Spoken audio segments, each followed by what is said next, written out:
बेटा आज हम एक्सरसाइज 3.2 का एक और अहम सवाल कर रहे हैं। क्वेश्चन नंबर है 16 और ये नए दो फार्मूले जो हम पढ़ेंगे आज उन पर बेस करता है।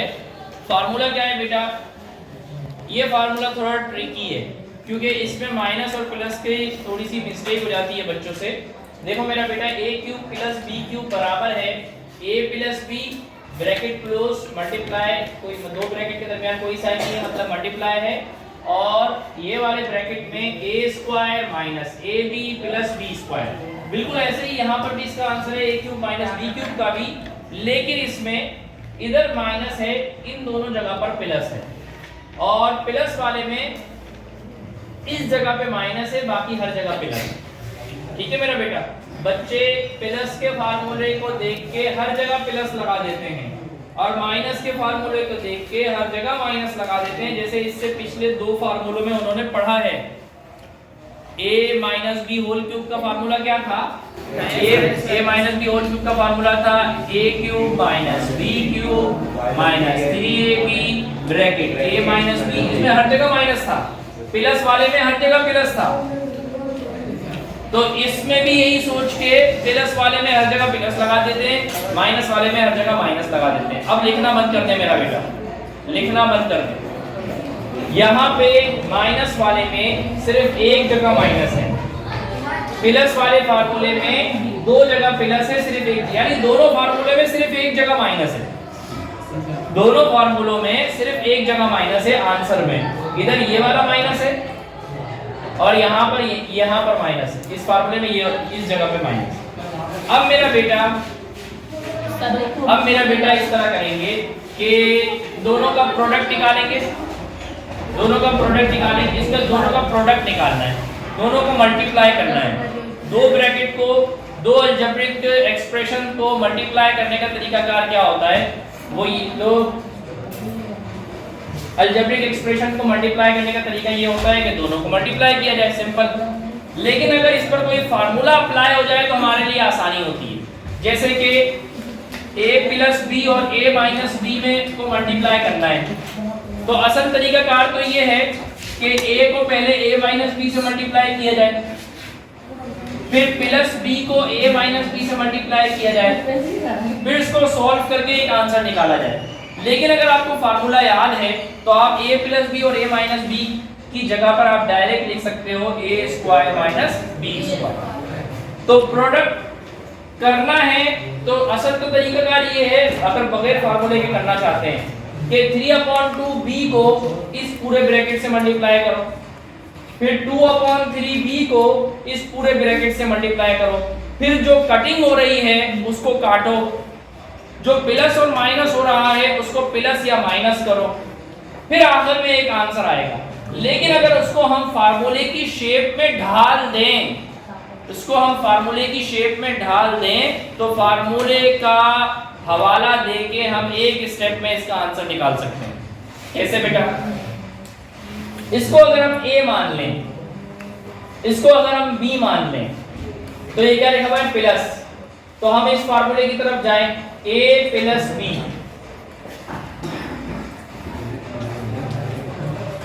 थ्री अपॉन टू b बिल्कुल बराबर में है, इसका मतलब है कि b 3 के साथ है, b इधर लिखा हुआ है, इसका मतलब है कि b 3 के साथ है। ये वाला b अपॉन में है, तो हम इसको आसानी के लिए यहाँ लिख देते हैं प्लस 2/3b। ये क्या बन गया हमारा? a plus b। ये क्या बन गया बेटा हमारा? a plus b। हमारा a क्या हो गया? 3b/2 और हमारा b क्या हो गया? 2/3b। अब फार्मूले की तरह बनाने के लिए हमें क्या लिखना पड़ेगा? a स्क्वायर, हमारा a 3b/2 का स्क्वायर,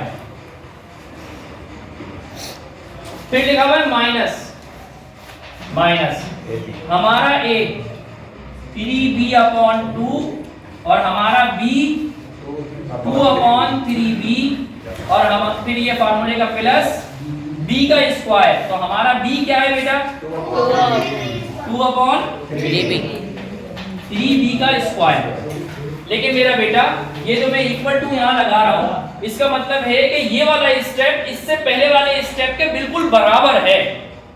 ये जो इक्वल टू लगाते हैं मैथ्स में, इसका मतलब होता है कि इससे पहले वाले स्टेप के ये वाला स्टेप बिल्कुल बराबर है, कोई फर्क नहीं है। फर्क तो है, ये वाला ब्रैकेट इस ब्रैकेट के बराबर है ना, बिल्कुल बिल्कुल ऐसे ही है। लेकिन ये वाला ब्रैकेट इस ब्रैकेट के बराबर नहीं है, लेकिन है बराबर। लेकिन तवज्जो करवानी पड़ेगी आपको। देखो 9, 3 का स्क्वायर 9, b का स्क्वायर b स्क्वायर। हमने ये देख के नीचे नहीं लिखा है, हमने तो अपना a और अपने b के मुताबिक फार्मूले की शक्ल में ढालने की कोशिश की है। तो अब 9b स्क्वायर 3b का स्क्वायर यानी 9b स्क्वायर, 3 का स्क्वायर 9, b का स्क्वायर b स्क्वायर, अपॉन की जगह पे अपॉन 2 का स्क्वायर 4 प्लस 2 का स्क्वायर 4, 3b का square 9b square minus 3b से 3b कैंसिल अगर हो जाए और 2 से 2 कैंसिल हो जाए तो क्या बचेगा यहाँ पर 1, तो -1 की जगह पे ये आया हुआ है। सही है, ठीक है मेरा बेटा, सही है। सिर्फ गर्दन हिलाने से समझ में नहीं आता मेरा बेटा। यहाँ पर देखें मेरा बेटा, अब इस फार्मूले का मैं हवाला दूंगा।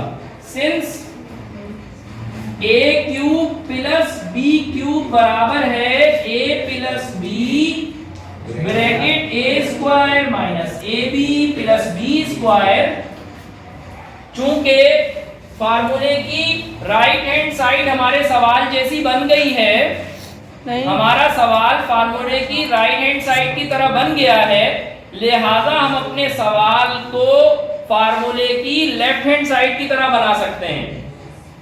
फार्मूले की ये वाली साइड की तरह हमारी साइड बन गई है अपने सवाल में, लिहाजा फार्मूले की ये वाली साइड हम अपने सवाल के मुताबिक बनाकर आंसर लिख सकते हैं। आ रही है कि जा रही है? आ रही है ना। दोबारा सुनो, फार्मूले का मतलब, फार्मूले की आसानी ये होती है कि फार्मूले में फार्मूले की लेफ्ट हैंड साइड की तरह अगर कोई चीज हमें अपने सवाल में नजर आए तो हम उसकी जगह पर फार्मूले की राइट हैंड साइड ले सकते हैं, और अगर फार्मूले की राइट हैंड साइड की तरह हमें अपने सवाल में नजर आए तो हम उसकी जगह पर लेफ्ट हैंड साइड ले सकते हैं।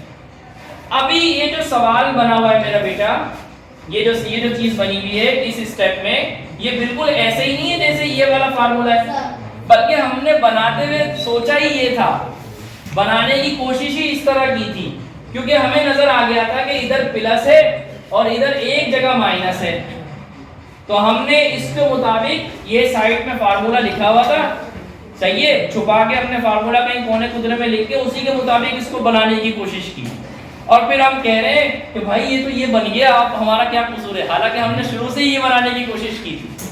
समझ में आ रही है बात? तो अब फार्मूला अप्लाई करने का वक्त आया, हमने फार्मूले का हवाला दिया, सवाल यहाँ से शुरू हुआ, हमने फार्मूले का यहाँ हवाला दिया, ये हमने कोने में लिखा हुआ था ताकि दोनों लिखे हुए थे ताकि जो फार्मूला अप्लाई हो हम अप्लाई कर दें। ये फार्मूले का हवाला दिया। अब इसकी जगह पे मैं ये लिखने जा रहा हूं मेरा बेटा, मैं बार बार इसलिए कह रहा हूं कि अब आखिरी स्टेप जा रहा है। इसकी जगह पे फार्मूले की ये वाली शेप जैसे हमारे सवाल में बन गई है, इसकी जगह पे a cube plus b cube लिखने जा रहा हूं, अपना a और अपने सवाल का b। अपने सवाल का a क्या होगा बेटा? 3b अपॉन 2 का क्यूब प्लस 2 अपॉन 3b का क्यूब, और 3 का क्यूब कितना होता है बेटा? 27। b का क्यूब कितना होता है? b cube. 2 का क्यूब कितना होता है? 8। 2 का क्यूब 8 और 27b क्यूब, ये हमारा आंसर। बेटा समझ में आया? अब देखो मेरा बेटा, ये बिल्कुल इसी तरह ये सवाल भी है। मैंने यहाँ माइनस देखा और फार्मूला कुछ मुझे बाकी फार्मूलों से हटके इन फार्मूलों की शेप का लगा, मैंने साइड में ये दो फार्मूले लिख दिए। लेकिन जब मुझे ये माइनस, अच्छा फार्मूले तो याद होने चाहिए हमें, ठीक है, फार्मूले में हमने ये वाला माइनस देखा, तो अब मैंने सोचा यार यहाँ माइनस है, a माइनस b, तो मेरा a क्या हुआ यहाँ पर? c square. b क्या हुआ 1 अपॉन सी स्क्वायर, तो मैंने लिख दिया c स्क्वायर माइनस 1 अपॉन सी स्क्वायर। ये क्या बन गया मेरा बेटा a माइनस b। अब बेटा a स्क्वायर लिखना है तो ब्रैकेट में a square plus ab plus b square. अब मेरा a क्या है c स्क्वायर, मेरा b क्या है 1 अपॉन c स्क्वायर, a क्या है c स्क्वायर, b क्या है 1 अपॉन c स्क्वायर। देखो मेरा बेटा c का स्क्वायर c4 के बराबर है, सही है। मैंने इसको देख के ये नहीं बनाया है, मैंने तो सोचा है फार्मूले की तरह बना लूं, लेकिन ये बिल्कुल उसके बराबर होना चाहिए। अगर ये इसके बराबर नहीं है तो इसका मतलब है कि आपने गलत कुछ किया है। 1 upon c4 1 upon c square का square 1 upon c4 plus plus c square से c स्क्वायर कैंसिल हो जाएगा, क्या बचेगा प्लस 1। ठीक है मेरा बेटा। अब मैं फार्मूले का हवाला दूंगा, a cube minus b cube बराबर है a minus b, a square plus ab plus b square. अब हमारा a क्या है c स्क्वायर, हमारा b क्या है 1 अपॉन c स्क्वायर। फार्मूले की ये वाली शेप मेरे सवाल में बन चुकी है, फार्मूले की ये वाली शेप लिख दूंगा आंसर में। तो क्या है a cube minus b cube, और a क्या है मेरा c स्क्वायर, a क्या है मेरा बेटा c स्क्वायर, b क्या है 1 upon c square, c square का 3 2 की पावर 3, पावर के ऊपर पावर हो तो पावर आपस में मल्टीप्लाई हो जाती है, पावर पे पावर हो तो पावर मल्टीप्लाई हो जाती है। 5 क्यों बोल रहे हैं 6 1 अपॉन c स्क्वायर का पावर 3 c की पावर 6, ये आंसर। इसके दो पार्ट करवानी है, दो पार्ट और करने हैं जी बेटा।